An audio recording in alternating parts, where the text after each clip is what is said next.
ನಮಸ್ಕಾರ ಕನ್ನಡಿಗರೇ, ನಮ್ಮ ಯೂಟ್ಯೂಬ್ ಚಾನಲನ್ನು ಕಮೆಂಟ್ ಮಾಡಿ, ಲೈಕ್ ಮಾಡಿ, ಸಬ್ಸ್ಕ್ರೈಬ್ ಮಾಡಿ, ಬೆಲ್ ಬಟನ್ನ ಪ್ರೆಸ್ ಮಾಡಿ ಸಬ್ಸ್ಕ್ರೈಬ್ ಮಾಡಿ. ಇವತ್ತಿನ ಭಾಗ್ಯಲಕ್ಷ್ಮಿ ಸಂಚಿಕೆ ಏನಾಯಿತು ನೋಡೋಣ ಬನ್ನಿ. ಭಾಗ್ಯ ದಿಟ್ಟು ನಿರ್ಧಾರದಿಂದ ಅವಳು ಊಟ ಕೊಡಲೇಬೇಕು ಅನ್ನೋ ಕಾರಣಕ್ಕೆ ಅವಳು ಹೋಗಿ ದುಡ್ಡನ್ನು ಹಾಕ್ಕೊಂಬರ್ತಾಳೆ. ದುಡ್ಡನ್ನು ಯಾಕೆ ಹಾಕ್ಕೊಂಬರ್ತಿದ್ದಾಳೆ, ಇವಳಿಗೆ ಏನಾಗಿದೆ, ಇವಳು ಏನು ಮಾಡೋಕ್ಕೆ ಹೊರಟಿದ್ದಾಳೆ ಅಂತ ಮನೇಲಿರೋರು ಯಾರಿಗೂ ಗೊತ್ತಾಗಲ್ಲ. ಅವಳು ಹಾಕ್ಕೊಂಬಂದಾಗ ಎಲ್ಲರೂ ಗಾಬರಿಯಿಂದ ಅವಳನ್ನೇ ನೋಡ್ತಿರ್ತಾರೆ. ಭಾಗ್ಯ ಹೋಗಿ ಸೈಕಲ್ನ ತೊಗೊಂಬಂದು ಆ ಸೈಕಲಲ್ಲಿ ನಾನು ಹೋಗಿ ಕೊಟ್ಬಿಟ್ಟು ಬರ್ತೀನಿ ಊಟನ ಅಂತ ಹೇಳ್ತಾಳೆ. ಹಾಗೆಲ್ಲರೂ ಸೈಕಲಲ್ಲಿ ಹೆಂಗಾಗುತ್ತೆ, ಸಾಧ್ಯ ಆಗುತ್ತೆ ಹೋಗಿ ಕೊಡೋಕ್ಕೆ ಅಂತ ಹೇಳ್ತಾರೆ. ಅದಕ್ಕೆ ಭಾಗ್ಯ ಹೇಳ್ತಾಳೆ, ಮನ್ಸು ಮಾಡಿದ್ರೆ ಮಾರ್ಗ.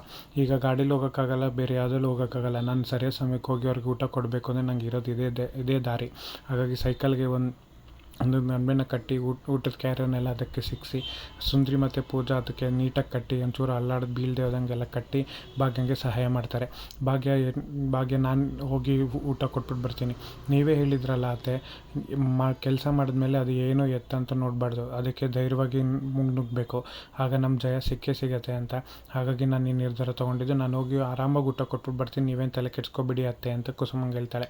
ಅದಕ್ಕೆ ಕುಸುಮ ಹೇಳ್ತಾಳೆ, ಅಲ್ಲಮ್ಮ ಅದು ಬೇರೆ ಇದು ಬೇರೆ ಅಂತ ಹೇಳಿದಾಗ, ಎಲ್ಲ ಒಂದೇ ಆಯ್ತೆ, ನಾನು ಮನ್ಸು ಮಾಡಾಗಿದೆ, ನಾನು ಊಟ ಕೊಟ್ಬಿಟ್ಟು ಬಂದೇ ಬರ್ತೀನಿ, ನಂಗೆ ಆಶೀರ್ವಾದ ಮಾಡಿ ಅಂತ ಮಾವನ ಕಾಲಿಗೆ, ಅತ್ತೆ ಕಾಲಿಗೆ, ಅಮ್ಮನ ಕಾಲಿಗೆ, ಸುಂದರಿನ ತಪ್ಕೊಂಡು ಪೂಜಂಗೂ ತಪ್ಕೊಂಡು ಎಲ್ರಿಗೂ ಹೇಳ್ಬಿಟ್ಟು ಹೊರಡ್ತಾಳೆ. ಕುಸುಮ ಹೇಳ್ತಾಳೆ, ಹುಷಾರು ಭಾಗ್ಯ, ಹುಷಾರಾಗಿ ಹೋಗಿ ಕೊಟ್ಬಿಟ್ಟು ಬಾ, ಹುಷಾರು ಅಂತ ಹೇಳ್ತಾಳೆ. ಅದಕ್ಕೆ ಭಾಗ್ಯತೆ, ಅತ್ತೆ ನನ್ನ ಬಗ್ಗೆ ಯೋಚನೆ ಮಾಡಿಬಿಡಿ, ನಾನು ಹುಷಾರಾಗಿ ಕೊಟ್ಬಿಟ್ಟು ಬರ್ತೀನಿ ಅಂತ ಭಾಗ್ಯ ಹೇಳ್ತಾಳೆ. ಇಲ್ಲಿ ಶ್ರೇಷ್ಠ ಮತ್ತು ಅವ್ನ ಫ್ರೆಂಡ್ ಇಬ್ಬರು ಮಾತಾಡ್ಬೇಕಾದ್ರೆ ಅವ್ನ ಫ್ರೆಂಡ್ಗೆ ಹೇಳ್ತಾಳೆ ಶ್ರೇಷ್ಠ, ನಂಗೆ ಗೊತ್ತು ನೀನು ಯಾಕೆ ನನ್ನಿಂದ ನೀನು ಸಾಯ್ತಾ ಇದೆಯಾ ಅಂತ. ನಿನಗೆ ನಾನು ಕಾಲೇಜ್ ಡೇಸಲ್ಲಿ ನನ್ನ ಮೇಲೆ ನಿನಗೆ ಲವ್ ಇತ್ತು, ನಾನಿನ್ನು ಒಪ್ಕೊಂಡಿಲ್ಲ, ನಾನು ನೀನು ರಿಜೆಕ್ಟ್ ಮಾಡಿದೆ ಅನ್ನೋ ಕಾರಣಕ್ಕೆ ಈಗಲೂ ಹಿಂಗೆ ಆಡ್ತಿದ್ಯಲ್ವಾ ಅಂತ. ಶ್ರೇಷ್ಠ ಶಡಪ್ ಯೋ ಮೌತ್, ನನಗೆ ಗೊತ್ತು ಏನು ಮಾಡಬೇಕು ಏನು ಮಾಡಬಾರ್ದು ಅಂತ. ನೀನು ಯಾವತ್ತು ನನ್ನ ರಿಜೆಕ್ಟ್ ಮಾಡಿದೆ, ನಾನು ಆವತ್ತೇ ನಾನೆಲ್ಲ ಫೀಲಿಂಗ್ಸ್ನ ಬಿಟ್ಬಿಟ್ಟೆ. ಇದನ್ನು ತಾಂಡವ್ ಅವ್ರು ಮಾತಾಡ್ತಿರೋದನ್ನ ಕೇಳಿಸ್ಕೊತಾನೆ. ಅವ್ನ ಫ್ರೆಂಡ್ ಹೇಳ್ತಾನೆ, ನೀನು ಇಷ್ಟು ಕೀಳ್ಮಟ್ಟಿಗೆ ಇಳಿದು ಮಾತಾಡ್ತೀಯ ಅಂತ ನಾನು ಅಂದ್ಕೊಂಡಿರಲಿಲ್ಲ, ಏನಾರು ಮಾಡ್ಕೊಂಡು ನಿನ್ನ ಜೀವನ ನಿನಗೆ ಬಿಟ್ಟಿದ್ದು ಅಂತ ಹೇಳಿ ಅಲ್ಲಿಂದ ಹೊರಟ್ಬಿಡ್ತಾನೆ. ಆದರೆ ಶ್ರೇಷ್ಠ ಹೇಳ್ತಾಳೆ ಅವ್ನ ಫ್ರೆಂಡಿಗೆ, ನಾನು ತಾಂಡವ್ ಜೊತೆ ಚೆನ್ನಾಗಿ ಭಾಳ ತೋರಿಸ್ತೀನಿ ನಿನಗೆ ಅಂತ ಹೇಳ್ತಾಳೆ. ತಾಂಡವ್ ಮುಂದೆ ಅವಳಿಗೆ ಚಾಲೆಂಜ್ ಮಾಡ್ತಾಳೆ, ಹಾಗೆ ಅವ್ನ ಫ್ರೆಂಡಿಗೂ ಚಾಲೆಂಜ್ ಮಾಡಿ ಕಳಿಸ್ತಾಳೆ. ಇಲ್ಲಿ ಭಾಗ್ಯ ಸೈಕಲ್ನ ಓಡಿಸ್ಕೊಂಡು ಊಟನ ತೊಗೊಂಡು ಬರ್ತಾಳೆ.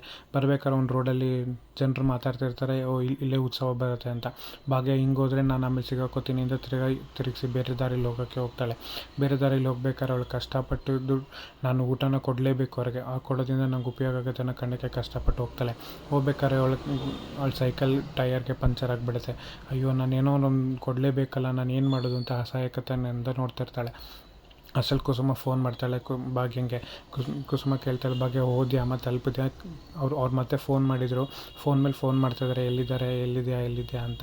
ಊಟನ ಸರಿಯಾದ ಟೈಮಿಗೆ ಕೊಡ್ತೀಯಲ್ಲ ಭಾಗ್ಯ ಅಂತ ಹೇಳಿದಾಗ ಭಾಗ್ಯ ಅತ್ತೆ ನಾನು ಸರಿಯಾದ ಟೈಮಿಗೆ ಕೊಡ್ತೀನಿ ಅಂತ ಕುಸುಮಂಗೆ ಹೇಳ್ತಾಳೆ. ಆಮೇಲೆ ಇಲ್ಲಿ ತಾಂಡವ್ ಅಲ್ಲಿ ಮಾತಾಡೋದನ್ನೇ ಯೋಚನೆ ಮಾಡ್ತಿರ್ತಾನೆ. ಅದಕ್ಕೆ ನಾವು ಊಟಕ್ಕೆ ಕೂತಾಗ ಇಷ್ಟೆಲ್ಲ ಆರ್ಡ್ರ್ ಅವಳಿಗೆ ಗೊತ್ತಿರೋದನ್ನೇ, ಅವಳಿಗೆ ಇಷ್ಟ ಇರೋದನ್ನೇ ಆರ್ಡ್ರ್ ಮಾಡಿದ್ದು ಅಂತ ಹೇಳಿದ್ದು ಅಂತ ಎಲ್ಲನೂ ಯೋಚನೆ ಮಾಡ್ತಾ ಕೂತಿರ್ತಾನೆ. ಶ್ರೇಷ್ಠ ಮನೆ ಒಳಗೆ ಬಂದಿದ ತಕ್ಷಣ ತಾಂಡವ್, ನಿಂತ್ಕೊಳ್ಳೆ, ಈ ವಿಷಯನ ನನಗೆ ಕೇಳಿಲ್ಲ, ನಾನು ನಿನ್ನ ಪ್ರೀತಿಸೋಕ್ಕೆ ಶುರು ಮಾಡಿದಾಗಿಂದ ಇಲ್ಲಿವರೆಗೂ ನಿನ್ಗೆ ಯಾವ ವಿಷಯನೂ ನಾನು ಮುಚ್ಚಿಟ್ಟಿಲ್ಲ, ಎಲ್ಲ ವಿಷಯ ನಿನ್ನ ಹತ್ರ ಹೇಳಿದ್ದೀನಿ. ನಿನ್ಗೆ ಈ ವಿಷಯ ನನ್ನ ಹತ್ರ ಹೆಂಗೆ ಮುಚ್ಚಿಟ್ಟಿ ನೀನು? ನಿಂಗೆ ಎಷ್ಟು ಧೈರ್ಯ ಇರಬೇಡ ನನಗೆ ಮುಚ್ಚಿಡೋಕ್ಕೆ, ನಿನ್ನ ಫ್ರೆಂಡ್ನ ನಿನ್ನ ಲವರ್ ಅಂತ ಯಾಕೆ ನಂಗೆ ಹೇಳಲಿಲ್ಲ ಅಂತ. ಅದಕ್ಕೆ ಶ್ರೇಷ್ಠ, ಅದೆಲ್ಲ ಮುಗ್ದೋಗಿರೋದು ತಾಂಡವ್, ನೀ ಅದ್ರ ಬಗ್ಗೆ ತಲೆ ಕೆಡಿಸ್ಕೊಬೇಡ ಅಂತ ಹೇಳ್ತಾಳೆ. ಇದೆಲ್ಲ ಕಾಲೇಜ್ ಡೇಸಲ್ಲಿ ಕಾಮನ್ ಅಂತ ಹೇಳ್ತಾಳೆ. ಕಾಮನ್ನ? ಇದೆಲ್ಲ ನಿನ್ನ ಕಾಮನ್ನಾಗಿ ಕಾಣ್ತಾ ಇದೆಯಾ? ನಾನು ನಿನಗೆ ಯಾವ ಥರ ಸುಳ್ಳು ಹೇಳಿದ್ದೀನ? ನೀನಿಂಥ ಸತ್ಯನ ನನ್ನಿಂದ ಯಾಕೆ ಮುಚ್ಚಿಟ್ಟೆ? ನೀನು ಮಾಡಿದ್ದು ಒಂದು ಚೂರು ಸರಿ ಇಲ್ಲ ಶ್ರೇಷ್ಠ. ಇದು ಮಾತಿಗೆ ಮುಂಚೆ ಸಾರಿ ಅಂತ ಕೇಳ್ಕೊಂಬರ್ತೀಯಲ್ಲ, ಇದಕ್ಕೂ ಸಾರಿ ಕೇಳ್ತಾನೆ, ನಿನಗೇನು ಅನ್ಸಲ್ವ ಅಂತ ತಾಂಡವ್ ಶ್ರೇಷ್ಠಂಗೆ ಬಂದಂಗೆ ಬೈತಾನೆ.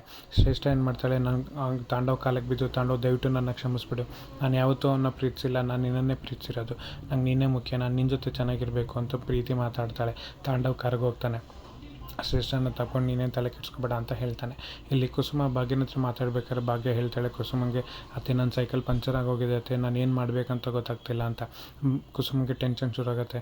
ಅದಕ್ಕೆ ಕುಸುಮ ಹೇಳ್ತಾಳೆ, ದಯವಿಟ್ಟು ಅಲ್ಲೇ ಎಲ್ಲಾದರೂ ಫಸ್ಟ್ ಸೈಕಲ್ ಅಂಗಡಿ ಹುಡುಕು, ಸೈಕಲ್ಗೆ ಪಂಚರ್ ಹಾಕ್ಸ್ಬಿಟ್ಟು ಅಲ್ಲಿಂದ ತೊಗೊಂಡೋಗಿ ಊಟ ಕೊಡು ಅಂತ ಕುಸುಮ ಹೇಳ್ತಾಳೆ. ಸರಿ ಅತ್ತೆ ಅಂದ್ಬಿಟ್ಟು ಫೋನ್ನ ಇಟ್ಟು ಭಾಗ್ಯ ಏನು ವಿಧಿ ಇಲ್ದೆಲ್ಲ ಸೈಕಲ್ನ ತಳ್ಕೊಂಡೇ ಹೋಗಿ ಎಲ್ಲ ಕಡೆ ಹುಡುಕ್ತಾಳೆ. ಹುಡುಕ್ಬೇಕಾದ್ರೆ ಒಂದು ಅಂಗಡಿ ಸಿಗುತ್ತೆ. ಅಂಗಡಿ ಪಂಚರ್ ಹಾಕೋ ಹುಡುಗಂಗೆ ಕೇಳ್ತಾಳೆ, ದಯವಿಟ್ಟು ನಂಗೆ ಅರ್ಜೆಂಟ್ ಇದೆ, ಬೇಗ ಪಂಚರ್ ಹಾಕ್ಕೊಡ್ತೀರಾ ಅಂತ. ಹುಡುಗ, ಈ ತಾತಂಗೆ ಅರ್ಜೆಂಟ್ ಇದೆ ಅಂತೆ ಆಂಟಿ, ನೀನು ಸ್ವಲ್ಪ ಹೊತ್ತು ಕಾಯಿರಿ ಅಂತ ಹೇಳ್ತಾನೆ. ಅಷ್ಟರಲ್ಲಿ ಭಾಗ್ಯಂಗೆ ಫೋನ್ ಬರುತ್ತೆ. ಊಟ ಆರ್ಡ್ರ್ ಕೊಟ್ಟಿರೋರು ಫೋನ್ ಮಾಡ್ತಾರೆ. ಎಲ್ಲಮ್ಮ ಊಟ ಇಷ್ಟು ದಿನ ನೀನು ಕಾಯ್ತಾ ಇದ್ದೀನಿ ಇನ್ನೂ ನೀನು ಊಟ ತಂದುಕೊಟ್ಟಿಲ್ಲ ಅಂತ ಕೇಳ್ತಾರೆ. ಅದಕ್ಕೆ ಭಾಗ್ಯ ಇಲ್ಲ ಸರ್ ಇಲ್ಲೇ ಹತ್ರದಲ್ಲೇ ಇದ್ದೀನಿ, ಒಂದು 5 ನಿಮಿಷದಲ್ಲಿ ನಿಮ್ಮ ಮನೆ ಹತ್ರ ಇರ್ತೀನಿ, ದಯವಿಟ್ಟು ನಂಗೆ ಒಂಚೂರು ಸಮಯ ಕೊಡಿ ಸರ್ ಅಂತ. ಆವಾಗಲಿಂದ ಇದನ್ನೇ ಹೇಳ್ತಾ ಇದೆಯಲ್ಲಮ್ಮ, ಎಷ್ಟೊತ್ತಿಗೆ ಬರ್ತೀಯಾ ಅಂತ ಕೇಳ್ತಾರೆ.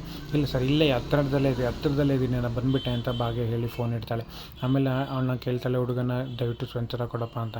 ಟೈಮ್ ಆಗುತ್ತೆ ಮೇಡಮ್ ಅಂದಿದ್ದಕ್ಕೆ ಸರಿ ಆಯಿತು ಟೂಲ್ಸ್ ಎಲ್ಲ ಕೊಡಪ್ಪ, ನಾನೇ ನನ್ನ ಸೈಕಲ್ ಪಂಚರ್ ಹಾಕೋತೀನಿ ಅಂತ ಹೇಳ್ತಾಳೆ. ಅದಕ್ಕೆ ಹುಡುಗ ಹೇಳ್ತಾನೆ, ಟೈರ್ಗೆ ಏನಾರು ಆದರೆ ನಾನು ಜವಾಬ್ದಾರನಲ್ಲ ಅಂತ ಹೇಳ್ತಾನೆ.